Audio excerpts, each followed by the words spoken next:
Hello and welcome everybody. So glad to be back. You're here again with Holy for another YouTube video. Today we're actually going to be talking about trade runs. Now, I'll explain more in depth later. I do want to explain what we're doing first because it is a short clip. So right now we're going to start right here off the coast of Maldives, and if you're in Korea you can rage at me for that being wrong, but this is where the start of our trade run is going to be. Now this is just a short video just to show you where we're at. Now I'm going to go more in depth into the trade runs to explain, different types and things like that. So first off, there are three different types of trade runs, and there are three different ways to do trade runs. The first we're going to talk about is the types. You've got resource trade runs, and they go to, the only way you can accomplish that is going to different continents. Then you've got the gold trade runs, which are done within your continent. And then finally, you've got the Gilded Star trade runs, which are done either to the other continent or to Friedrich, which is the actual one that we're doing now, is going to Friedrich. Now, unfortunately, I am unable to play the sound in the background due to TeamSpeak, because unfortunately I was attempting to record this and my mic was muted the entire time.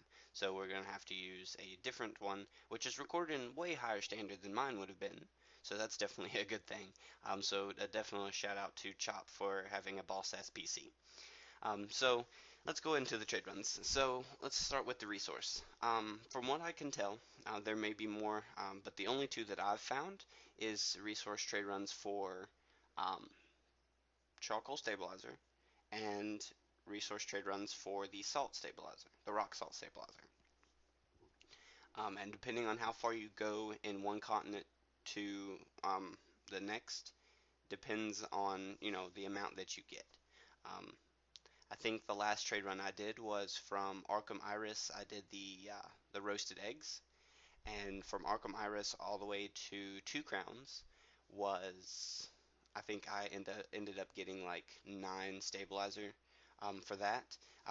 It varies depending on how many people do that run and things like that. So that's another thing. It is honestly a player-based economy when it comes to the trading. Now, of course, the auction house is trader-based as well. I mean, is player-based as well, but the trade runs really depend upon how many people take this where and things like that. And then you've got the gold trade runs. Now with the gold trade runs, the way those work are those are done within continent. So say for instance the ones that I was doing before I got with my guild here was doing the Arkham Iris roasted eggs and taking them to the Solaris headlands. I think they're called, it's the headlands I do believe, but it's Solaris nonetheless. And I was getting about 5 to 6 gold for each run. Now that has changed, of course, due to more people doing that or less people doing it. Like I said, I haven't done it in about 5 or 6 days, so I don't really know about what you get for it. But I have changed because of the PvP zone. Why and why? I was unaware that they actually went to peace. I thought they were always some sort of PvP 24/7. Now that I figured that out, I do trade runs from the Falcon Plains or whatever it is to Y&Y, which is the top PvP zone on the East Coast, or on the East side. Sorry, East Continent, however you want to look at it. And that gives about 9 gold for the one that I do. Most of my guild does Wind, which is a PvP zone, to Y&Y, which is a PvP zone, and they get even more gold than that. The farther you have to go, the more dangerous the run is, the more you get paid. It's same as you would think any other thing would be. Um, Finally, we do have the Gildastar runs. Now, Gildastar runs, if you take your pack from one continent to the other in a non-PvP zone on both sides, you get 1 Gildastar. If you do a PvP zone to a PvP zone, you will receive 2 Gildastars. And then finally, the best payout that you have is the one we're actually doing, which is any run, whether it's PvP or non-PvP, to Friedrich Mountains, Friedrich Islands. That does give you 4 Gildastars. Now, the pack that we're actually doing is the Elephant Cookie pack, because I do believe it's easiest for our guild leader to do. I don't know why. I don't know if it's cheaper on the auction house or if it's easier for him to grow the stuff that you need for it. Not sure exactly how that goes. But what we're doing is we're actually trying to get a merchant ship for the guild so we can get even more Guild Stars and do more trading. So far, from what I can tell from the guild, I've been here for roughly about 2 or 3 days.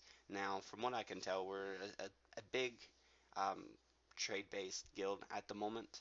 I don't know if that will shift in the future, but as of now, that's what we're currently at. Now, um, we're going to go into the different ways to do trade runs. You've got to do them by yourself, which, if you don't have any friends whatsoever on this game, all you have to do is literally sit in national chat. You'll find someone to hang out with. That is what I would suggest because trade runs by yourself can get very boring and dull, which would turn you off of them.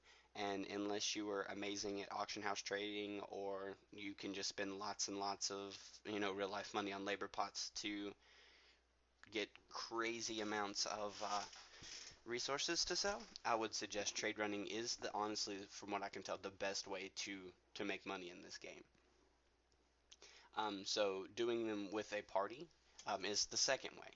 Either 1 to 2 people, I mean 2 to 3 people, or a full party doing a trade run together. And then finally the trade run that we're doing, which is a guild trade run, which you just push everybody you can into a raid, get everything set up, and then everybody make packs and take them somewhere. The way that we're doing this is because of us getting the merchant ship. More or less, it would be a dumb idea for everybody just to sell their packs at one time and everybody just get 4 Guild Stars and whoever gets to 400 first wins. No, that's not the case here. What we're doing is KO buys all the mats for us. All we have to do is spend the 50 silver and buy the cert, um, and have the 60 labor to make the pack. And then we take the trip all the way to Friedrich Mountain or Friedrich Island, which we're now arriving to in the video in the background. We take them there, which is right there on the map, and um, we give them to him. Now, we did another trade run before, um, and it went really smoothly, so we're going to go ahead and try it again. We did learn something here real recently that is definitely a good thing to keep in mind. If you do have a friend or can find a friend or someone in your guild that has a farm cart, what we found the best way to do so our packs don't get stolen, is to summon that farm cart, put your pack in the farm cart, and then let whoever's turning them in just pull that out of the farm cart. Now, here's something that you do have to be careful of. The farm cart can get destroyed. At that point, the packs will be dropped, and the other team can pick them up. So that's something that you do have to be careful in. Now, it was getting a little bit laggy for me earlier when we started into the fighting at the end of this, so I don't know if it will end up showing on the actual YouTube video, and if so, I am sorry. But from what I can tell at this moment in time, ArcAge is a serious memory hog, so lag is not something that just doesn't happen. There's so much lag at the moment because of it being such a memory hog, unless you have a ridiculous, ridiculous computer.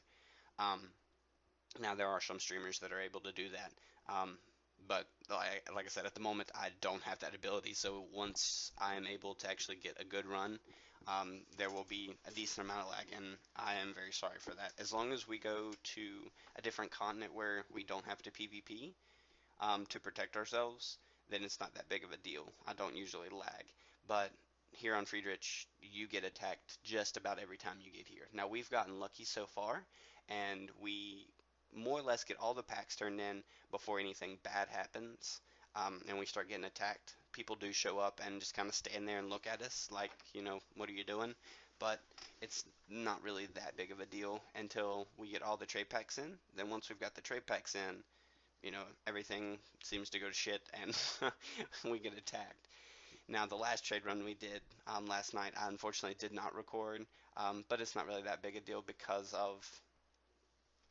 it was a really smooth run, and we just kind of camped one brave newbie, and for quite some time, but then we realized that he was only doing it to turn in our things. So what we've done here is we've gone ahead and summoned the farm cart, and then we put the packs in it, as you can see there. Um, then, well, he's got to move the cart because it got summoned too far away, but KO will then walk up to the cart, which as soon as he gets over there, he walks up to the cart, pulls out the pack, and then turns around, turns into the guild trader. Now, as you can see there, there are a couple people from a different uh, guild over there standing, kind of watching us, not really doing anything. They haven't attacked us at all, so that's something that we do not do. We will not initiate a fight um, on our own faction. If they do pop Bloodlust and then decide to attack us, we will, you know, promptly destroy anything that does attack us. Now, we may die, but we'll do our best to to protect the trade packs at this point. Um, and at any rate, that's what you should be doing. If you do not have a trade pack, you need to, of course, step back away from the cart. Um, unless you're a healer, then you kind of want to stay with the group that has the trade packs. Like you can see here, Chop is one of our healers, and he's standing right in the center. And now he's not in the way at all of KO from getting the packs and turning them in, but he is able to still heal everyone in the party. So that's something else that you need to keep in mind. If you do this with your guild, you want to go ahead and just drop your pack into the cart, and then get away, so that you're not blocking up the path, so people can't put their packs in. You want to immediately go ahead and either, if you have stealth, go ahead and pop that, and just keep your eye out. Um, for anybody, any of the reds, or for anybody that decides they want to pop Bloodlust and just try and steal your packs. And if you go to Free Rich, you will find someone like that. I can promise you. Now, once we get all our trade packs in, the other guild that's here, I think it was Black Oath, they do decide to attack us, and then there is one brave newbie in the entire group that does show up, and we honestly, we focus him and just kill him. We don't even worry about the other guild at that point. We're only thing we're worried about is making sure that the brave newbie dies. So as you can see here, they did start to attack us. We had a couple of packs left. There was one pack that did get dropped, unfortunately, but someone did pick it up and it was saved, and we had a full successful raid that did have all the packs turned in. Now, as you can see here, we're doing our best just to push the guy back away from the group, the people that do not have the packs. I'm pretty sure KO does end up dying somewhere in this, and that's where that pack does get lost. And then we do have a big group come behind us here and start to come in. Now, luckily, we've coordinated it enough so that when we get there, we're immediately turning in packs. We do not have a ridiculously huge run, so therefore there is a lot of time left over. So we're reaching the end of the video here. I'm pretty sure I did go over most things when it comes to trade runs. If you did see anything that I did miss, go ahead and just leave a comment down below. If there's something that I did bad that you wish that I wouldn't do anymore, go ahead and put that down below. I don't mind the criticism. I really don't. I'd rather have it than, people just constantly saying, well, that was awesome or something like that. I want to be able to improve you know, my YouTube. I don't want it just to be the same all the time. I would like for it to, constantly become better. But that is going to be it for today, guys. Definitely, Chops died there in the end. I forgot about that. But that's definitely it for today, guys. If there's any videos that you would like, definitely put those down below too. I'll take a look at those. I hope everybody has a wonderful rest of your day, and thank you so much for stopping by. This is Holy, and it's been a wonderful day. Y'all have a great day as well. Peace out.